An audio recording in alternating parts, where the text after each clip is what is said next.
Welcome back, everybody. It's so good to see you. Thank you for joining me again for the third installment of the first educational series of the ingredients of cheese.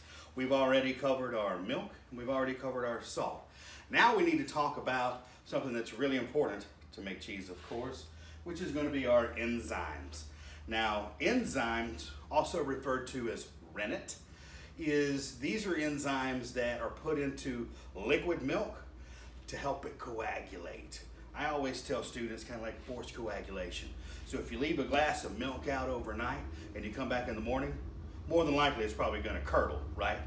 So being that cheese is the controlled spoilage of milk, you're going to need something to add to that cheese to kind of give it a kick start to kind of curdle in a sense. But we're talking about a very large vat. So you got to have enzymes or rennet.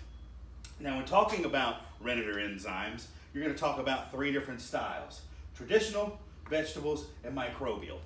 And so traditional, this is an enzyme that is actually comes from the fourth stomach of a calf, basically. Because again, when we talked about milk, remember when I said that, as babies, we all have enzymes in our tummies that help us, digest the lactose, basically. So we need to get that enzyme out of that stomach of the calf, and that's how we do it. We refer to that as traditional, and that can help it coagulate. Or we can have vegetable. So this is really predominant if you go to places like Spain or Portugal. That's one of my favorite cheeses is from. Zimbro. God bless her. I love that cheese. Anyway, but they can also curdle milk, in the cheese making process with a vegetable rennet, which is actually derived from a thistle plant. So in that sense, you got a vegetarian-friendly cheese.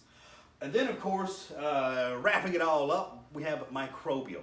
Now, microbial rennet is an enzyme that has been derived in a laboratory, so there's no need to really worry about animals or the vegetable. You can go to microbial. And again, that's another vegetarian-friendly, safe cheese.